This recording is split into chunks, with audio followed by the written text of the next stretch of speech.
Okay, I forget which practice day it was today, but we were in shorts. Same, you can get a lot done in shorts, but it's probably don't get as good evaluation from a physical standpoint. But I thought we did some decent things and got a lot of work in. And then tomorrow we'll go back to full pads, get a little more live period. Friday we'll be back in shorts, and then Saturday will be predominantly a scrimmage. There'll be some individual work and special teams work, but mostly it'll just be a scrimmage and have a full officiating crew and let them play, and that'll get a lot of good evaluating done then. So Rich, yesterday we got to talk to Ryan Garrett, so it brings up wide receivers. So obviously your thoughts just in general, but also a few of the specific ones, including the guy that came with you from Jacksonville State, Cam Vaughn. What's his ceiling? How does he look so far? How good can he be? Yeah, we have actually three that came, right, with Jack State. Yeah. Cam, Jordan McCants, and Gerard Bowie. And Gerard's mostly in the slot. Jordan could play all of them, and Cam is playing all of them too. He's playing a little bit of slots too. But Cam's an athletic guy, was a high school quarterback, had a pretty good year for us last year, and still hasn't come close to reaching his ceiling. I mean, one of the fastest guys we got, and so and he could take hard coaching because we've been on him for a couple of years. But glad he's here. He had a pretty good day today. But all those guys, and I told them all three of those guys, the expectations from me or us are a little bit higher because they know the system, know how the operation works, and so they should take the next step in their development this year. Is he your best deep threat, or do you have others? We have others. I mean, Jade Bray can run. Justin Smith-Brown can run. Christian Hamilton can run. Logan Ramper's a big physical guy. He's a 215, 220-pound guy. And then Jarrell Williams and Preston Fox has been. And I'm glad he came back because he'll help us in, both inside and outside, and in the return game. So we got a pretty solid group. And then our slot. This is as good a selection of slots I've had. When you look at Rodney Gallagher and Man Singleton and Gerard Bowie and even Armani Weaver. I mean, they're not big guys. Rodney's got good size, but we got some pretty dynamic slots, I think. You're practicing a lot of guys. How much do you need to see before you start narrowing it down a little bit? It's a fair question. The reality is I hope we don't have to narrow it down. It's as crazy as that sounds. I mean, obviously you got to have you can only put 11 out there, but I'm serious when I told the team, and I've told you all, like, whatever the record is for the number of players playing the most plays collectively in a season, that's what I'd like to do. I mean, I like to play 80 guys in every game, but you got to be good enough to win with. We're not going to play a guy just to play a guy. But because, the way we do stuff, we're that obviously gives you depth, but we're hoping over the next 2 weeks that, we don't just have, we only have 15 guys on this side or 12 guys on this side of the ball ready to win with. I think we can have more than that. Is that largely dictated by the tempo? Not really. It's really just philosophy-wise of kind of, we try to be, kind of demanding in practice and run them, but we roll guys in and out.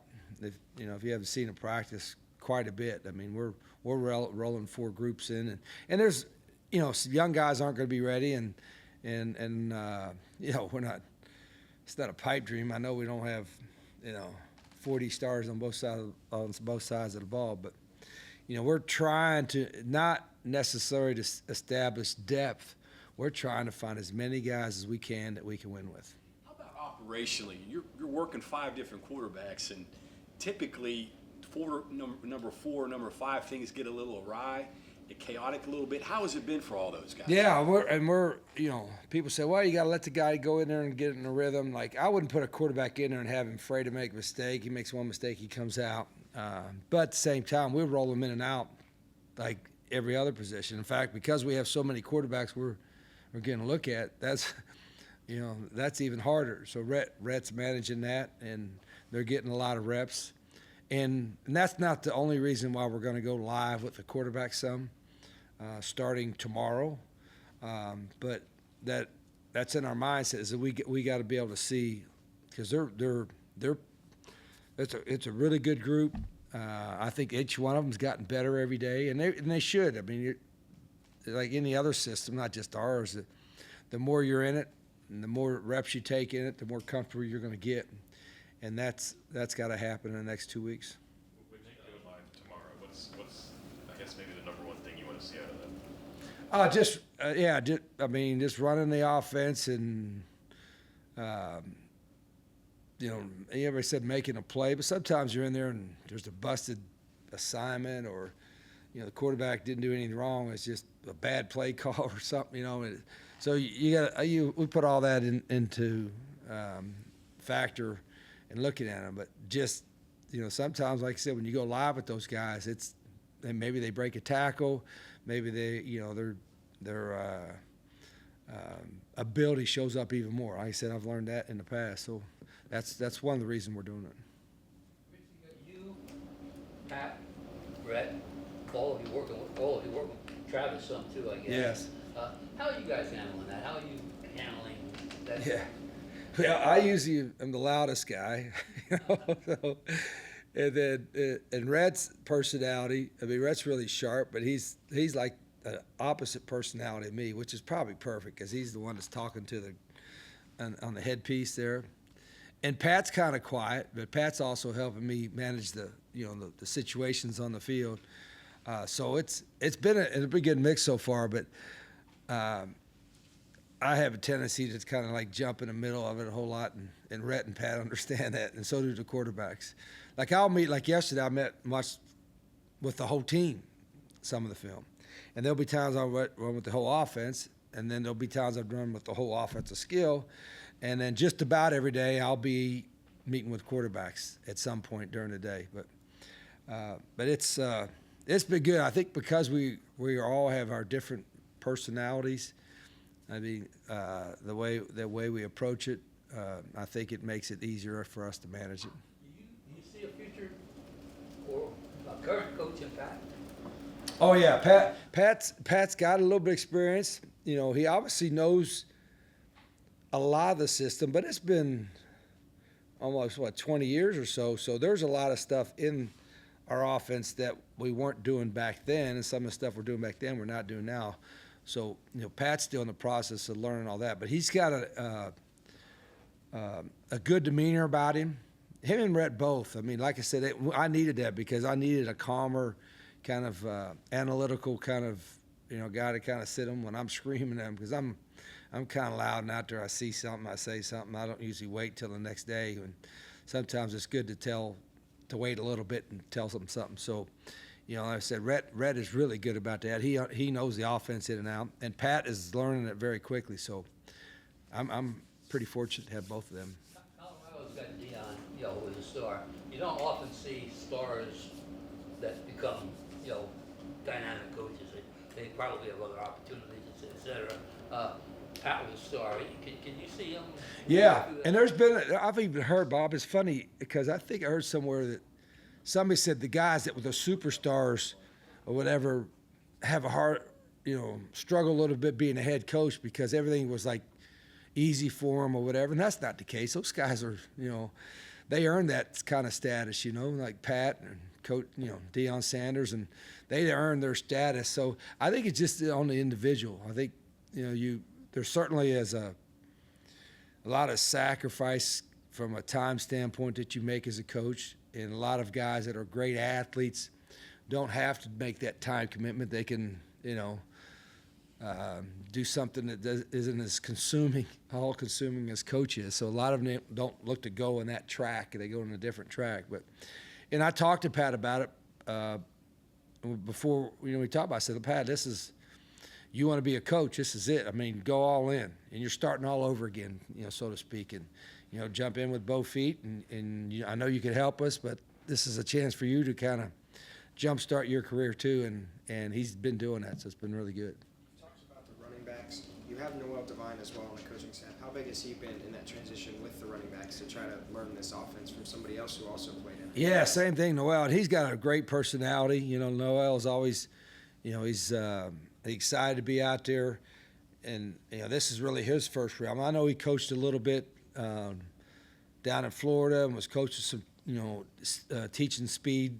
He had some speed camps and doing other stuff down there. But he's a natural football coach. I mean, in recruiting, I could see it in recruiting, his personality and talking to guys that we recruited and all that. He's going to have a great career in coaching, and he's still learning, but he's got everything it takes to be a really good one, I think. A lot of people are doing two-spotting now, and obviously you can't be with both groups when they're going at the same time.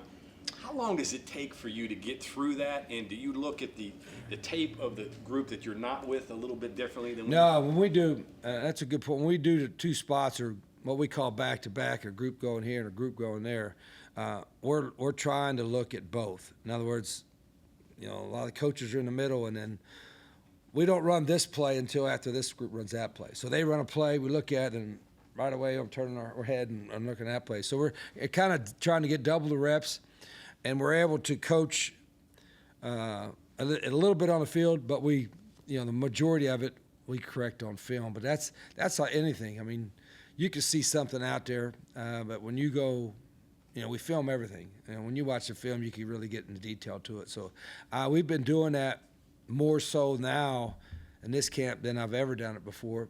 And I'm doing it because, one, we got to evaluate so much, but also because it just makes more sense.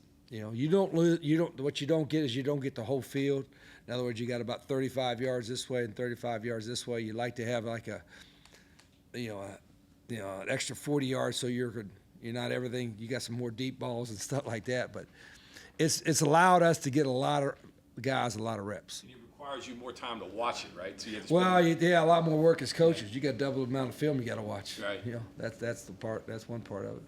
Rich, you had a history of guys who've come in as recruits as like tweeners, I guess. They could be a slot receiver or a corner. They could be a quarterback or a receiver too. How do you decide, where do you begin and decide what his best avenue is? Yeah, you hope. Yeah, like nowadays, I wouldn't hesitate to play guy both ways if you could do it, but you hope you don't have to.